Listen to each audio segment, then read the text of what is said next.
Hi friends, welcome back to our YouTube channel Commerce Today. ಇವತ್ತಿನ ಕ್ಲಾಸ್ದಾಗ BCom 6 semester ಒಳಗೆ ಬರೋ ITR subject ಮೇಲೆ ಯಾವ ಥರ ಕ್ವಶನ್ ಕೇಳ್ತಾರೆ ಮತ್ತು ಯಾವ್ಯಾವ ಚಾಪ್ಟರ್ ಅದಾವು ಅಂತ ಚೆಕ್ ಮಾಡೋಣ ಅಂತ. So chapter 1 depreciation. ಓಕೆ, ಈ ಚಾಪ್ಟರ್ 1ದಾಗ ಡೆಪ್ರಿಸಿಯೇಷನ್ 5 ಮಾರ್ಕ್ಸಿಗೆ 10 ಮಾರ್ಕ್ಸಿಗೆ ಪ್ರಾಬ್ಲಮ್ ಕೇಳ್ತಾರೆ. So next chapter 2 assessment of firms and partners. Next chapter 3 assessment of companies. Next one fourth one tax under E environment. Chapter 5 tax deduction at a source ಅಂದ್ರೆ TDS. Okay, ನಿಮಗೆ problems ಈ chapter ಮೇಲೆ ಈ chapter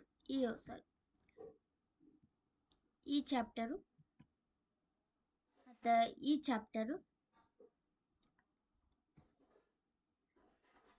chapter companies, ಆಮೇಲೆ 5th chapter ಇದ್ರ ಮೇಲೆ ಅಷ್ಟೇ ನಿಮ್ಗೆ ಪ್ರಾಬ್ಲಮ್ಸ್ ಬರ್ತಾವೆ. ಚಾಪ್ಟರ್ 4 ಮೇಲೆ ಏನೇನೈತಲ್ಲ ಪೂರ ಥಿಯರಿ ಅದು. ಜಸ್ಟ್ ಸ್ವಲ್ಪ ಕ್ವಶನ್ಸ್ ಕೊಡ್ತೀನಿ, ನಾವು ನೋಡ್ಕೊಂಡೋದು ಸಾಕು. ಓಕೆ, ಇವಾಗ ಇದು ಚಾಪ್ಟರ್ 1 ಡೆಪ್ರಿಸಿಯೇಷನ್ ಮೇಲೆ ಯಾವ ಥರ 5 ಮಾರ್ಕ್ಸಿನ ಕ್ವಶನ್ ಕೇಳ್ತಾರಂತ ನೋಡೋಣಂತೆ. ಓಕೆ, ಫಸ್ಟ್ ಚಾಪ್ಟರ್ ಏನೈತಲ್ಲ ಡೆಪ್ರಿಸಿಯೇಷನ್ ಮೇಲೆ 5 ಮಾರ್ಕ್ಸ್ ಪ್ರಾಬ್ಲಮ್ಸ್ನ ನೋಡೋಣಂತೆ. ಸೊ ಅದಕ್ಕಿಂತ ಮುಂಚೆಕ ಫಾರ್ಮೆಟ್ ನೋಡ್ಕೊಳ್ಳೋಣ. ಸೊ ಫಾರ್ಮೆಟ್ ಏನೈತೆ ಅಲ್ಲ, ಡೆಪ್ರಿಸಿಯೇಷನ್ ಪರ್ಟಿಕ್ಯುಲರ್ಸ್ ರುಪೀಸ್ ಅಂತ ಎರಡು ಕಾಲಮ್ ಹಾಕೋಬೇಕು. ಆಮೇಲೆ ಬ್ಲಾಕ್ ಆಫ್ ಅಸೆಟ್ ಅಂದರೆ ಯಾವ್ಯಾವ ಅಸೆಟ್ ಕೊಟ್ಟಾರ ಅಂತ ಅವನ್ನ ಹಚ್ಕೋಬೇಕು. ಅಂದರೆ ಬ್ಲಾಕ್ ಆಫ್ ಅಸೆಟ್ದಾಗ ಕಾಸ್ಟ್ ಆಫ್ ಅಸೆಟ್ ಹಚ್ಕೋಬೇಕು. ಅಂದರೆ ಬಿಲ್ಡಿಂಗ್ ಕೊಟ್ರ, ಮಷಿನ್ ಕೊಟ್ರ ಅವನ್ನೆಲ್ಲ ಅಮೌಂಟ್ ಹಚ್ಕೊಂಡು ಅದ್ರೊಳಗೆ ಏನಾದರೂ ಮತ್ತು ಸೇಲ್ಸ್ ಏನಾದರೂ ಬಂದಿದ್ರೆ ಅದ್ರ ಆ ಅಸೆಟ್ದು ಏನಾದರೂ ಸೇಲ್ ವ್ಯಾಲ್ಯೂ ಇತ್ತಂದ್ರೆ ಮೈನಸ್ ಮಾಡ್ಬೇಕು. ಇಲ್ಲ ಇನ್ಶೂರೆನ್ಸ್ ಕ್ಲೇಮ್ ಇದ್ರೂ ನಾವು ಅದನ್ನ ಲೆಸ್ ಮಾಡ್ಕೊಳ್ತೀವಿ. ಮತ್ತೇನಾದರೂ ಪರ್ಚೇಸ್ ಇತ್ತಂದ್ರೆ ಅದನ್ನ ನಾವು ಆ್ಯಡ್ ಮಾಡ್ಕೊಳ್ತೀವಿ. ಮತ್ತೆ ಒಂದು ಡೆಪ್ರಿಸಿಯೇಷನ್ಗೆ ಒಂದು ಪರ್ಸೆಂಟೇಜ್ ಕೊಟ್ಟಿರ್ತಾರೆ. ಸೊ ಅದನ್ನು ನಾವು ಡೆಪ್ರಿಸಿಯೇಷನ್ನ ಮಾಡ್ಕೊಳ್ತೀವಿ. ಆನ್ಸರ್ ನಮ್ದು ಬರುತ್ತೆ. ಸೊ ಒಂದು ಪ್ರಾಬ್ಲಮ್ ನೋಡೋಣ, ನಿಮ್ಗೆ ಗೊತ್ತಾಗುತ್ತೆ. So Anil purchase building A for rupees 1,50,000 and building B for rupees 3 lakh at the beginning of the previous year 24-25. The rate of depreciation is 10%. Calculate the depreciation for the assessment year 25-26 ಅಂತ. Simple ಐತಿ, ಏನಿಲ್ಲ. So ಇವಾಗ ಒಂದು ಪ್ರಾಬ್ಲಮ್ನ ಬಿಡಿಸೋಣ ಅಂತ. So first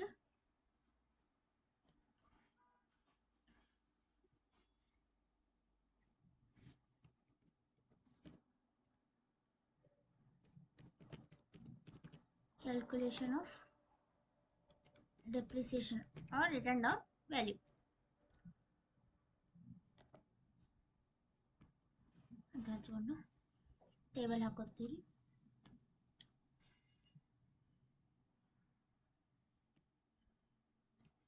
so particular rupees.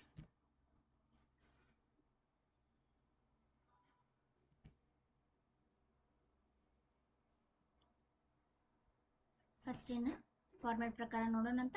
So first ಏನು ಬರ್ಕೊಳ್ತೀವಲ್ಲ, block of assets ಅಂತ ಹಚ್ಕೊಂಡು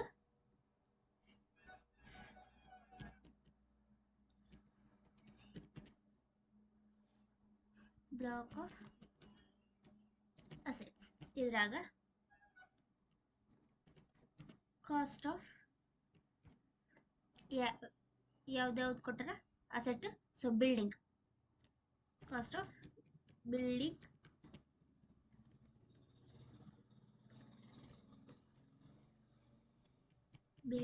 A ಎಷ್ಟು ಕೊಟ್ಟಾರ?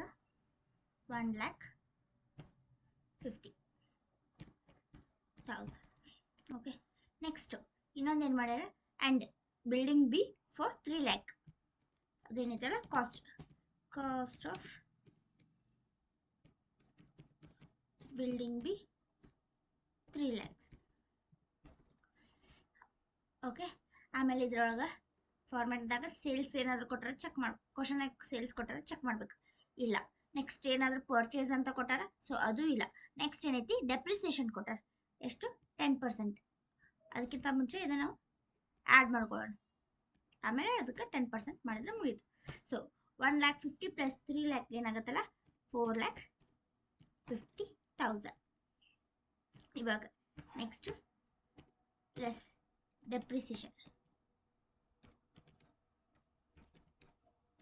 ಡೆಪ್ರಿಸಿಯೇಷನ್ ಆನ್ಸರ್ ಎಷ್ಟು ಬರುತ್ತೆ ನಮ್ಮದು? 4,50,000 50,000 ಮೇಲೆ ಅವ್ರು ಹೇಳಿರೋ ಪರ್ಸೆಂಟ್ 10% ಮಾಡಿಕೊಂಡ್ರೆ 45,000 ಬರುತ್ತೆ.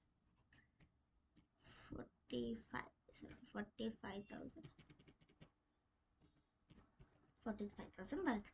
ಸೊ ಲೆಸ್ ಮಾಡಿರಿ. 4,50,000ದಾಗ 45,000 ಲೆಸ್ ಮಾಡಿದರೆ 4,05,000 will be the written down value.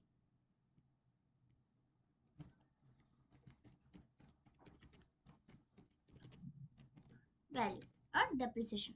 ಇಷ್ಟು ಮಾಡಿದ್ರೆ ಏನಾಯ್ತಲ್ಲ 5 ಮಾರ್ಕ್ಸಿಗೆ ನಿಮ್ಗೆ ಇದಾಗುತ್ತೆ. ಸೊ ಇನ್ನೊಂದು ಪ್ರಾಬ್ಲಮ್ ಬಿಡಿಸ್ತೀನಿ, ಅದ್ರಾಗ ಸೇಲ್ಸ್ ವ್ಯಾಲ್ಯೂ, ಇನ್ಶೂರೆನ್ಸ್ ಇದೆಲ್ಲ ಕವರ್ ಆಗಿರೋ ಥರ ಇನ್ನೊಂದು ಪ್ರಾಬ್ಲಮ್ನ ಬಿಡಿಸೋಣ ಅಂತ. Okay, thank you.